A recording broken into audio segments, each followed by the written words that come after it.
Do you want to run a game, a tabletop role-playing game? Well, today we're going to be going back to basics and talking about adjudication. Well, first let's define what adjudication is. Anytime you're playing a role-playing game, you have to interpret the rules some way, somehow. And you may have noticed this if you played at a lot of different tables. Different people interpret the exact same rules slightly differently, and that's perfectly fine. It's okay, as long as you have the person who's running the game. The DM, the GM, the referee, or the collective. For some games, they have multiple GMs, or the table kind of decides. As long as whoever is running that game is adjudicating and making a final decision, you can play the game. And today, we're going to be talking about how to do that well, which is fundamental for anybody who wants to be running any tabletop role-playing game. Okay.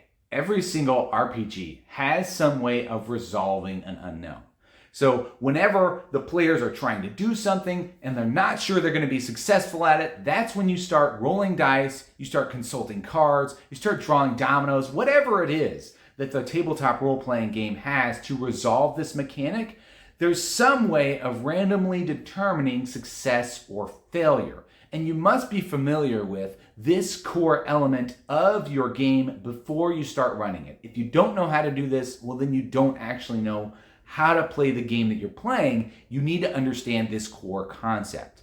Let's just take a basic D20 rule set. For example, whenever you come into a place where players are going to try to do something, maybe they want to climb a hill and they're not sure they can do it, then they're going to roll the D20, they'll add any bonuses that are relevant or subtract any bonuses that are relevant, and then they'll get a final number. And the referee or the DM has to decide, okay, how successful are they? Did they meet the target number? Did they meet the DC, right, the difficulty check number? And if they did, then they succeed.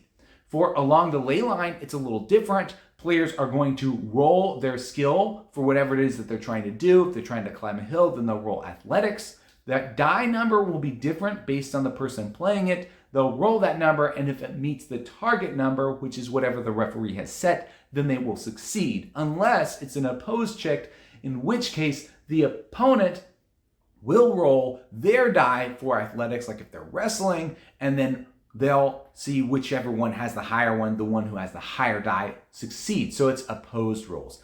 Most games fall into these two kind of categories. They're rolling some kind of check, and if they beat or meet the check, or maybe roll under for roll under games, then they succeed, right? Make sure you're familiar with how the mechanics work in your game before you start adjudicating.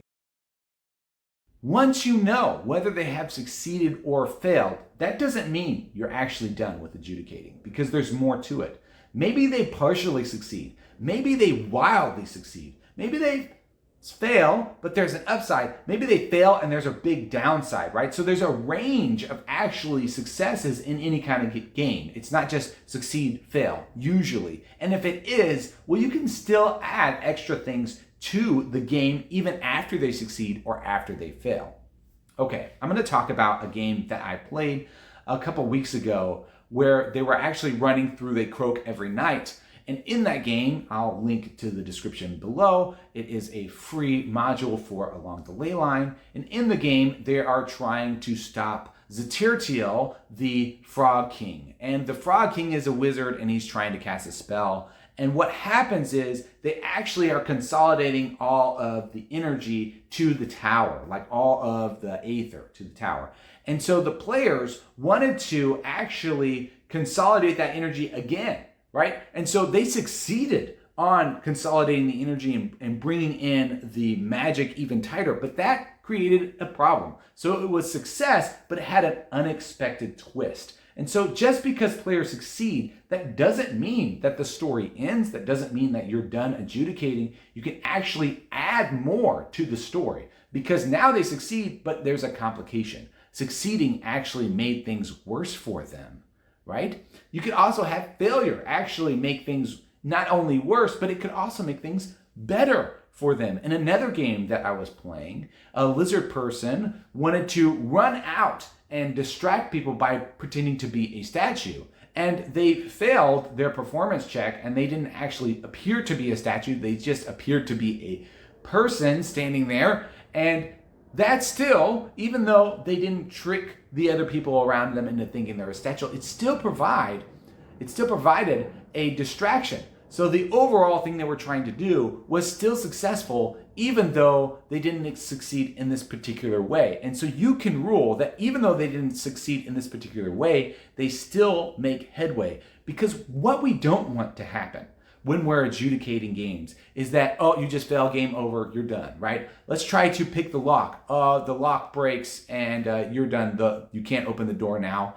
And that's the only way into the dungeon, right? We don't want that. Okay, maybe you break the lock, but now you break your lock picks, but now you notice that the door is weak enough, right? You might be able to bash through the door. We're giving them other options once they have tried something, because we want to keep the game moving, right? We don't want, oh, my player tried to do that, they succeeded, okay, game over. And we also don't want, oh, my player tried that, they failed, okay, game over. We want to actually move the narrative along. And that's really what adjudication, in my opinion, is really all about. It's about moving the game along. It's about providing more different challenges for your players to overcome. It's providing more story. Okay, so now they've consolidated the energy. They've got to now overcome this energy, and they've got to disperse it, because by keeping it all there, it's going to destroy the entire world. Or now they've got them distracted. Okay, what are they going to do with all of these other pirates who are now noticing that's a statue, not a statue? We need to now investigate it. So it's adding to the story. The only time where you want to kind of dovetail things and kind of end things is at the end of the adventure or the end of the campaign. You start tying up those loose ends. Otherwise, you want to try to continue bringing up new and different challenges for your players. And that's what adjudication is about. Okay, so now that you've got the idea about where you want to go with adjudication, you want to keep the game flowing, you can add bonuses, you can add penalties, right? You can boons and banes for the players. How is what they're going to be doing affecting the game? Let's talk about how to do this while you're seated at the table and running the game. What you want to have in your mind as you're playing this, as you're running it, you want to have a baseline about how the world operates, okay? You want to kind of understand the mechanics of magic and the basic mechanics of the world. Now, this doesn't mean that you have to be an ultimate physics expert and know exactly everything, or that you know all of the lore of the entire setting. No, you just want to have a general idea so that you can make a ruling at the table about how this works in the game, okay? They're going to do something. How does that actually work? How does that play out? So it's not just the physical world, it's also the people in the world and their motivations, right? How is what the players are doing going to affect the NPCs or the monsters in the game? And that's just a basic understanding of their psychology, which psychology doesn't actually have to make sense all the time, because people don't always make sense and monsters don't always make sense. So this part isn't super important unless you want a really realistic game. You just need enough to make it seem realistic and have this verisimilitude, this sheen of realism that your players can buy into, so they can enter into that imaginary world, right? So we've got an understanding of the world. We have an understanding of our NPCs. Now you want to know, like, when they succeed, what are they actually trying to do? Okay, what is their actual goal as a player? Right, like the lizard person that was running out to stop the pirates. They were actually just trying to be a distraction. But they were trying to do it in such a way as being a statue. So you want to know what is their actual goal and what is their method for approach, right? What are they trying to do and how are they trying to do it? Because these two things will lead us into understanding how the world is going to react, right? We know the world, we understand now the player's goal and their method for reaching that goal. Let's talk about now if they succeed or not. So now we need to know, do they succeed on their approach, right? Do they do the thing the way that they were trying to do it? And if yes, then okay, now they have a real success. We need to be thinking about how that's going to influence the world around them, right? You just have to ask, now they succeeded in this way. We know that they have done the thing they were trying to do. Like lizard person begins to be a statue. He's successful. He looks like a statue. Now, how does the world react? Do the pirates think, oh, I didn't notice that statue there before? Do they just ignore it because they've never seen this pirate? It looks like everything else that's around, or does there something else that happens, right? You have to think about, okay, how does the world react now to the way that they have succeeded? And is the way that they succeeded going to end up being a success for the thing that we're trying to do? Usually this is a yes, right? You want to allow your players to succeed in the ways that they're trying to succeed, right? So unless whatever their plan was absolutely would not accomplish that goal whatsoever, right? And you want to kind of communicate this before they try it. You know that's not going to work, right? Like if lizard person were to run out there and be a statue, and then he was going to think that that would somehow magically turn all of the pirates into butterflies, like he should know that's not going to work, right? That's not going to turn them into butterflies. You'd have to cast a spell if you wanted to do that. But anyway, you want to say yes to their approach anytime you can. So if they succeed on how they're doing, you want to take that success and now say, how does the world change because they succeeded that way? On the opposite end, let's say that lizard person fails, right? He does not look like a statue. How does the world now affect? Do they succeed in their goal still? Do they still get to, I'm now a distraction, or not, right?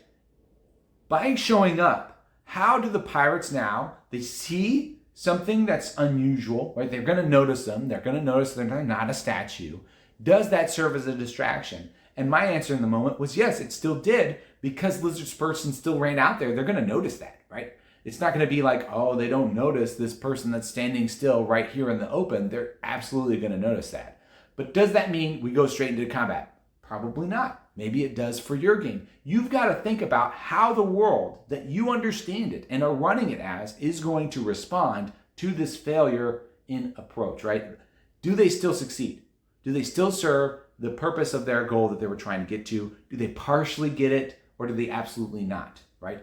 And that's what you have to kind of run your mind through. So you have to understand the world. You've got to understand the goal that the players are trying to reach and their approach. And then if they fail or succeed, it's based on their approach. They could still make headway in their ultimate goal of where they're trying to get to. They could not, but you have to describe how the world now responds to their action. And that is the fundamental role of the referee, of the GM, of the DM in any role-playing game, is that their goal is to describe the world, how the world responds to the player's actions. And we use the dice to help us get there. So even before they start rolling the dice, you can start thinking about how the world might respond to the players if they succeed or if they fail, and use that in your game.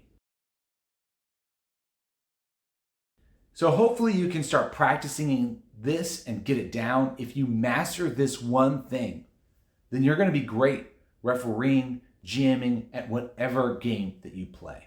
And your players will enjoy having you at the table. Now, one last bit of advice. You want to avoid being the adversarial GM, the DM, referee. And by this, you don't want to just punish your players too severely every single time they fail. It works better, in my opinion, if you actually just try to respond the way that the world, as you understand it, would actually respond.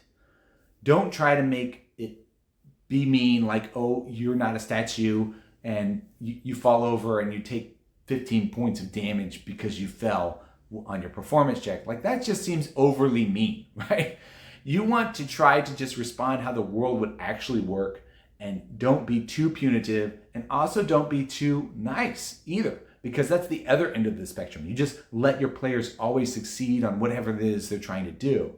Now, if you're playing with younger players, this is more okay because they're still trying to learn the game. They don't really understand the way the world works anyway, and you want to let them kind of succeed on their more silly plans anyway, because that's the fun of it for them as kids. But for adults, every single time that if they always win on every single thing that they try, and even if they fail, they still kind of always get a boon, right? That's too much. You're being too nice, and you gotta have some teeth in the game. You want the super high highs of winning and the super low lows of losing, and hopefully at the end, the players can have some kind of success. But if not, if all of their attempts fail because the dice just were against them, then it's okay to have the players lose. Ultimately, it's still just a game, and hopefully you have a cool story at the end. Don't be too nice. Don't be too mean. Just play the game how you understand the world and let it respond to the players. All right, I feel like I kind of rambled on there for a little bit, but I hope you've been able to take something away from this conversation and improve your adjudicating in all of your tabletop role-playing games. Well, I hope all of your games are full of dread and laughter.